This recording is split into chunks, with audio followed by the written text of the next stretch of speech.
private sector. All right. Hi, everyone.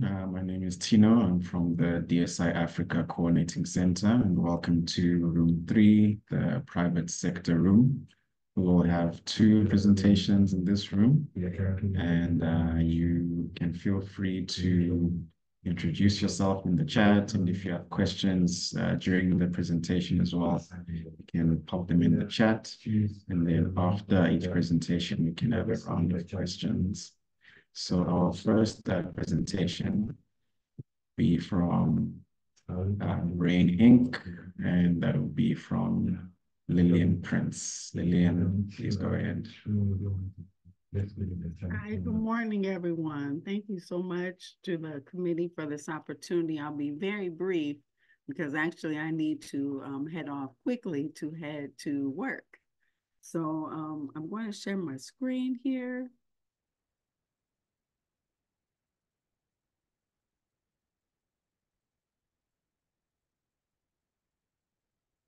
Okay, everyone can see my screen? Yes, we can. Okay, I'll put it on the slideshow.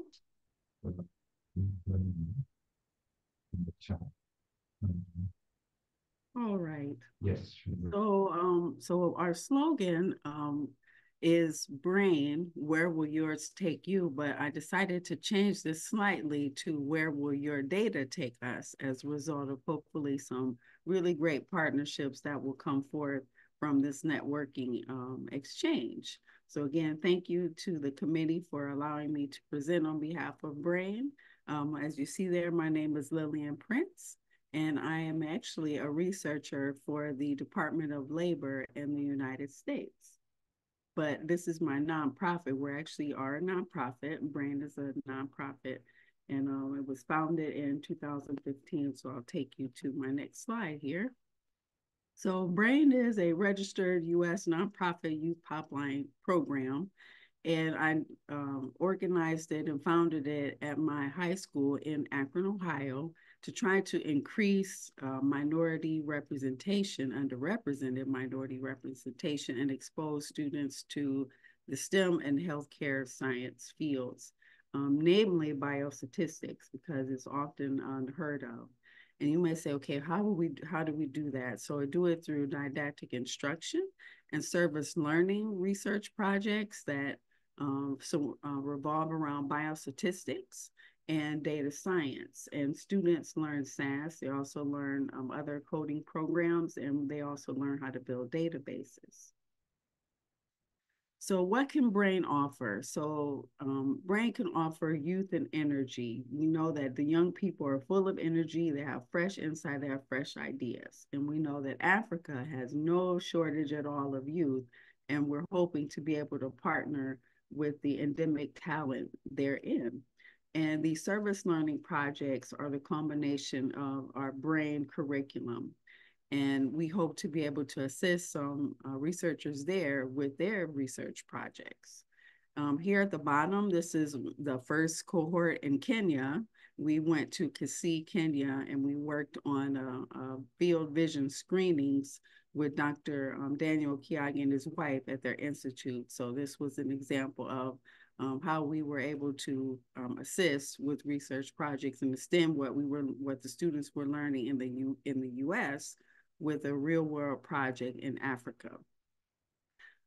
Also, we can offer grant writing. I have written a lot of grants for Brain over the years, as well as received some NIH funding to further my own education, and research, which revolves a lot around uterine fibroids. And also Brain can also offer some resources such as tangible goods that could be equipment. Our students, when they knew they were coming, they actually did some fundraising and got a lot of donations from the community here in surrounding Northeast Ohio.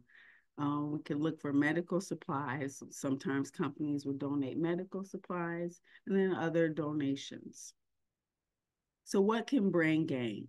So we hope to be able to expand the continental networks. I have made a lot of connections over the years through my personal uterine fibroids research with researchers in over 9 countries in Africa. Also, we want to be able to bring to our students cultural competency because still, unfortunately, not a lot of U.S. Adults as well as students know a lot about Africa and the richness of the culture. And we want to be able to, through these partnerships, even expose our students, even their parents and educators of the beauty, the richness, and all that Africa can bring through these partnerships and how we can help impact health outcomes. Board members, we also welcome the opportunity and look forward to someone there being interested in joining our board. We have a working board. So if you have some skill and would like to join our working board to be able to help us with research, fundraising, and other programmatic activities, by all means, please reach out. Subject area experts, we hope to also further our connections with subject area experts and clinicians who are investigating diseases and, of course, awareness of burdens of illnesses and chronic conditions. Uterine fibroids is actually one of those often overlooked chronic conditions that affects African American women, as well as many African women across sub-Saharan Africa and throughout the continent. And that's just one example of a research project that we could involve our young students, particularly our young ladies, in this type of research, reproductive research, in partnership with some African clinicians there. And here is my contact information here. You can go to our website, www.brainprogram.org. We have a link on our Facebook page. I apologize in advance that some of our videos are actually not working on that page, so I have to figure that out. And then there's my WhatsApp. This is my US WhatsApp number. And this is our BrainOhio @gmail is our email, and I can monitor that. So please, if you have any questions, feel free to reach out to me via WhatsApp. You can email us. You can also send something through an email through our website. This top photo is actually our group, the first group when we were in Kenya at that clinic. And then the bottom group is the second year we actually grew, and we did even further eye research. And as you can see there in their posters, they did research on further eye diseases. So thank you so much again. Reach out to me if you have any questions, and I'm looking forward to hopefully partnering to further data science and health in Africa. Thank you. Thank you so much, Lillian, for that lovely. You're muted. Thanks, Natalia. Thank you, Lillian, for that lovely presentation. I don't know if you have a minute or two for questions. I actually have to head off to work, but please, by all means, visit. You can feel free to reach out to me and shoot me any questions or any interest. But thank you so much, everybody. I'm so sorry. I have a early morning meeting you have to run to. No problem. Thanks for making the time. All right, great. So we will move on to our next presenter, Zakir Sikder from Histofi Inc. You can go ahead. Let me first share the screen.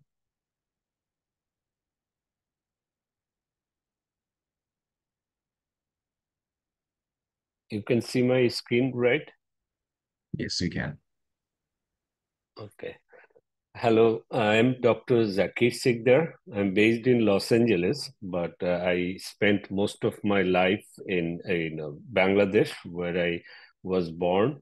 And I spent quite a lot of time in Africa because in 2005, I started the world's first mobile health program to give better access for rural community populations to healthcare in the mainstream healthcare.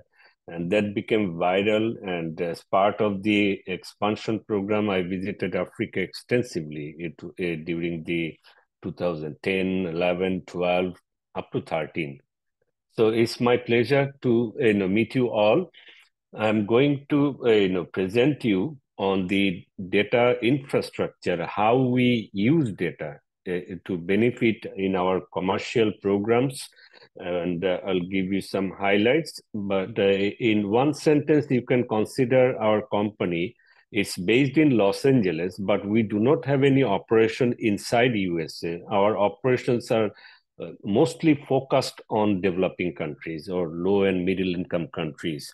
Main reason behind that is I am one of those doctors who are struggling with their cancer patients in many of the countries, which I experienced very early in my life as a clinician or a doctor in 2001 when my own father was diagnosed with cancer. So, I get to an example case today. Just to our platform you can use for data type of application for any type of cancer, but cancer is a big area, hundreds of types of cancer, so I'm focusing on an important cancer, which is breast cancer. Every 14 seconds a woman is diagnosed with breast cancer, and more than 70% patients are diagnosed at late stages in medically underserved areas. And, it's like in Tanzania, I read a report that 80% of the breast cancer patients are diagnosed late at stage 3 and 4. So every 48 seconds, we are losing a patient. So for too many, time stops prematurely due to the delayed diagnosis of cancer. So what we are trying to do is to do everything humanly possible so that the delay can be reduced or oftentimes to be eliminated.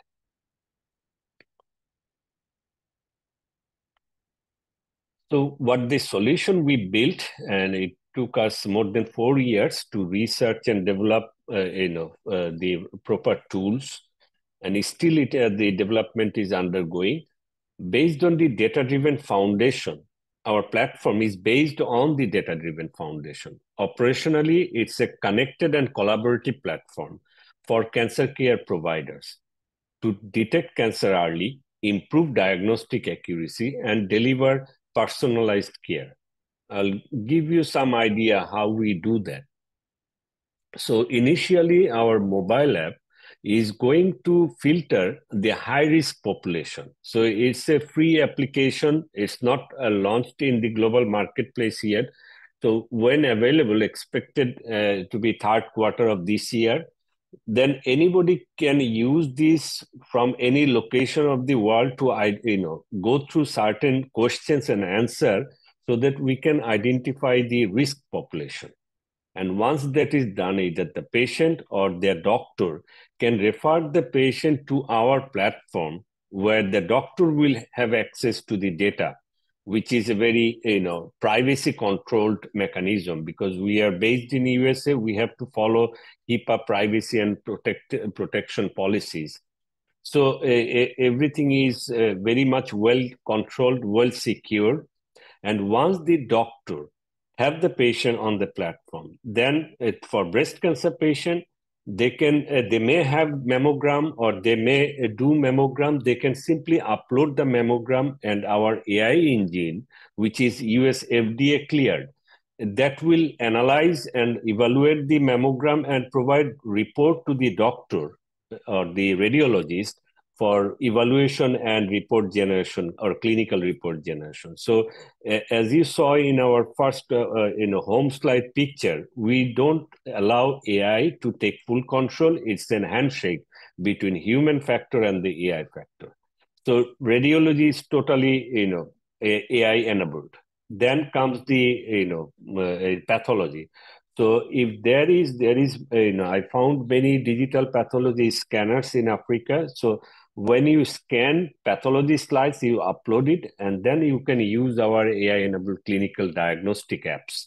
And everything is happening so rapidly, it cuts down the decision-making process for treatment from 1 month or 2 months to merely few days, a week, or maximum 2 weeks. So we have genomic options too. Just to give you an idea, what is the difference between time? If we delay in diagnosing a cancer patient and send her to the treatment phase, delay by 1 month, we will lose 10 more patients than the usual deaths. If we delay 2 months, then we will lose 20 patients. If we delay 3 months, we lose 31 patients among 1,000 cancer patients. So this is a huge factor for the patient and the provider as well. So our platform features multiple modules of data capture, and I'm not going to go into details, and please feel free to contact me if you want to learn more about each of these components.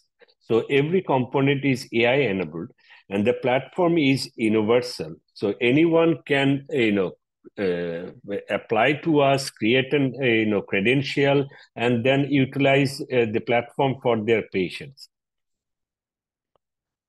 And so who are our users? It's like an onion. The outer layer is the cancer centers, but in inner layer are the diagnostic labs, which are radiology center, anatomic and molecular labs. And then inside the core is the clinician and the doctors who are actually dealing with the patient. And the nucleus of the program is the patients who are the beneficiaries of our program. So we are already having customers in 4 countries. And what these 4 countries mean, Mexico, Morocco, Nigeria, and Bangladesh. It means 4 countries having more than 500 million total population. And in total, in the 4 countries, every year, we get more than 500 million new cancer. So if we get 500 million new cancer 2024, in 2025 there will be 500 million more. So in 2 years it is 1 million. It's an exponential growth of cancer patients. So these 4 countries, in Nigeria and Bangladesh, we are planning to launch, in July, and in Mexico and Morocco already we are operating, and 7 more countries are in the pipeline. Is USA itself, Peru, Saudi Arabia, Indonesia, Egypt, Turkey, and Ukraine. And I welcome anyone to contact who would like to join our mission to expand cancer care access. So what lessons we applied into this? As I said in the beginning, I'm originally from Bangladesh. I was born there. I was raised there. I became a doctor in Bangladesh and did 15 years of clinical practice there. So, one of the pioneers in the telemedicine and the mobile health industry. So in the era of data dependency, we must be diligent about the data sourcing, how we source data, because outcomes are as good as the quality of data. In medicine, data quality as good as the data capturing methods. So we are heavily focused on the data capturing methods, how the data are being captured clinically, and what is the quality of the data. Then we allow real-time insight generation for the clinician or the doctor, so that it doesn't have to be dependent on any outside factor. The clinician with the patient, with the patient on the platform, they have real-time insight of everything scientifically available in medical science for cancer management. So that's where we are trying to go, and ultimately our target is to create digital biomarkers so we can predict cancer more accurately in the near future. So thank you for listening, and I invite you to join in our mission to remove delays and access inequities in cancer care. I'm open to answer any question. Thank you so much, Zakir. I see Nashwan has a hand up. So go ahead. Yes, can you hear me? Yeah. One question I had for Dr. Sigder was that, is it possible for undergraduates to work with the Histophy and join the sort of mission? That's a very good question and interesting one. I taught a lot of students. Many of them are now, digital health leaders in African continent as well. So I'd be delighted, to get your more idea that how we should and can collaborate for students or academicians, and so they can learn better on the clinical aspect of cancer care, dealing with the cancer care. And I really appreciate this question. I had it in my mind, but nobody asked it. So another lesson I want to share. The number one way to get what you need is to ask. Simply ask. Nobody will give you anything unless you ask it. Ask for it. So thank you for asking. And I remain open to discussing with you how you'd like to benefit from our platform at the undergraduate level as well. Yes, thank you. Thank you, sir. I see that.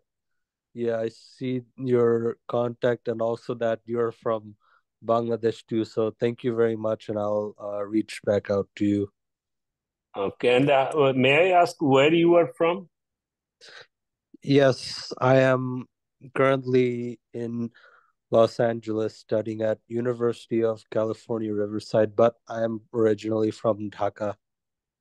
Oh, okay. Yes. Feel free to contact me. Yes, thank you very much, sir. We are in the same city. Mm-hmm. Could you put the contact slide up one more time real quick? Okay. Yes, sure.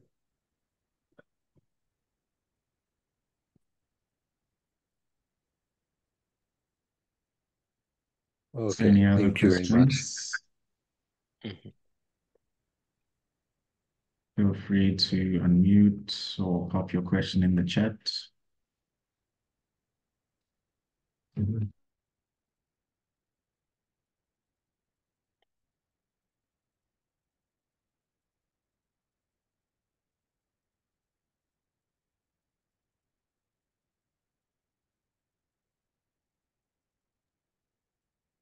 Maybe I could add a quick question.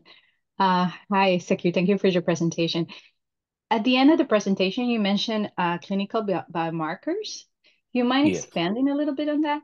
Would that be using as well AI? Oh, yes. That's a futuristic question. We are not there yet. What the idea is, we are getting all the data.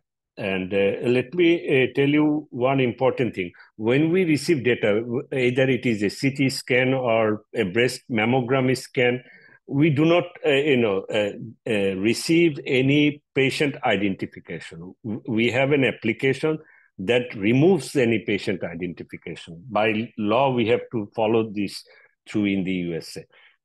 So on the digital biomarker is we are getting to a level of liquid biopsy. That means before cancer grows into the body, it continues to evolve over a couple of periods. It just don't happen like infectious disease. So, now we have tools to do liquid biopsy. That means take simple blood, extract the DNA, where a DNA is shed by the developing cancer cells, and then we can sequence it and identify where this DNA is coming from and the cancer is growing. So this is one method which is becoming very much, mature. And in addition to that, why that cancer developed in certain individual, not in other individual. So these are all dependent on certain other factors like the environmental factor, food factor, lifestyle factor, all those things together. So our ultimate goal, as I showed you the initial version of the mobile app, it has two components. One is to collect data as anybody wants to share. Another version is a premium version, which is only dedicated for the diagnosed cancer patient in our platform. So we collect data from every step of the patient journey to cure. And that's a huge, I should say, scientific resources to identify some biomarkers and crunch the numbers and see where we go there. But our main idea is to identify before breast cancer evolves inside the breast of a woman, who are the most likely risk patients, potential patients. So predictive analysis is one way we will be going. Thank you. You're welcome. Any other questions? Comments?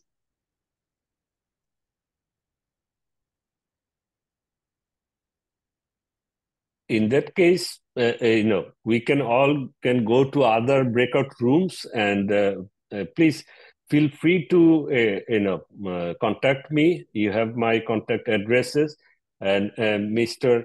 Muzambi, we are at your kindness. Yes, no, Zakir, maybe definitely. just to say quickly, I don't know if you had Yes. looked at the DSI Africa website. There are research hubs who are working on data science using images.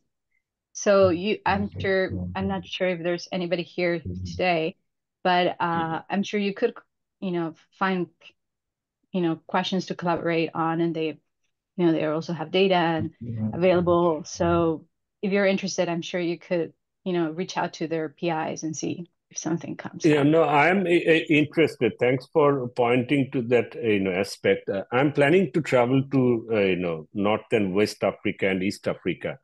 It's a long way from Los Angeles. That's why I'm taking a bit time, but I'll be there soon and meeting with some, researchers over there. And that's why I said, please feel free to contact me. Just send me a line.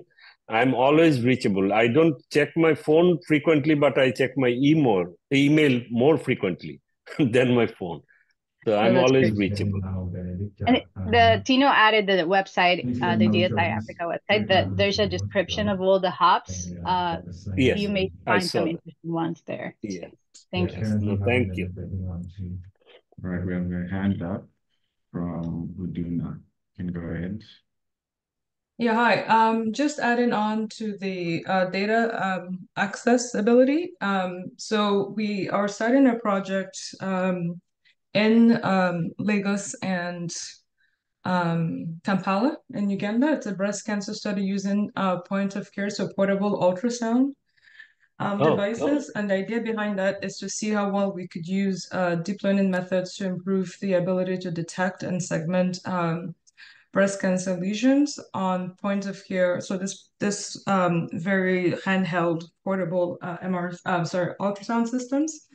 The patients are going to be scanned also on conventional ultrasound and mammogram. The aim of the grant is actually to make those data sets publicly available, but we're taking it a step further and trying to do some training. So train people and clinicians on how to not only acquire the images, so use these handheld devices, but also be able to create deep learning methods. And also, we will be doing a symposium in September, so you're welcome to attend. There's going to be a lot of other clinicians in Nigeria. There's about 5 or 6 of these devices now in the country. And so people are using it from a point of care, so frontline perspective as well. So there's going to be a lot of some data sets. I will put my email in chat. If you can reach out to me, we'll connect you and find out when the symposium is. If you're able to come, that's fine. If not, it's also hybrid. Okay. And you have got my email address, right? There's too many, but let me just put mine in here. I think let me put mine in here. That might be easier for you. Okay. And I shared the screen one more time. Everybody, you can take a screenshot. That is the best way. Then you can get the number. And yeah, can you hold it up for a second? Just hold it. Yes, I'm keeping it. Just take a screenshot, it's better. I do that all the time.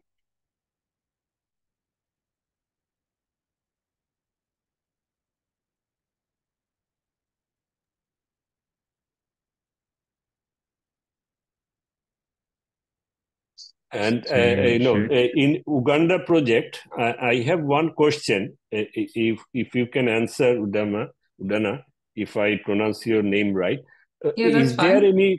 Is there any digital mammogram machine in Uganda? So there there is one in a private center. Okay. If it's functional, I don't know.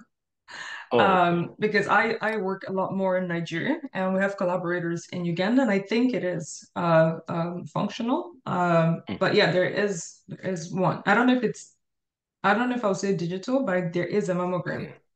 Yeah. But what we are doing is pretty interesting for you people there, because not many people have the infrastructure like the PACS system. So on the cloud-based PACS system, picture archiving and communication system for imaging, image management and other things, we are making it free, in our platform. So nobody has to go for thousands and thousands of dollars of licensing fee. They can utilize our data infrastructure and then do their own research. So we have to identify how we can collaborate without breaking each other's back. Yeah, that's actually a good point you raised, because that's the first thing that we came across. So 2 years ago, we did a brain tumor project.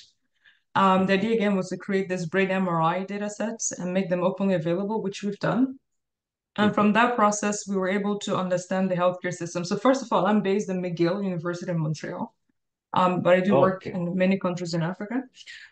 So we were able to understand not just the healthcare system, the imaging, how imaging is integrated into the healthcare system, because I think you're probably aware of this, Zakir, that most of the imaging facilities in the region are in private practices, so they're actually typically away from the primary healthcare or tertiary healthcare system. So oftentimes the images themselves are separated from the rest of the patient's healthcare information.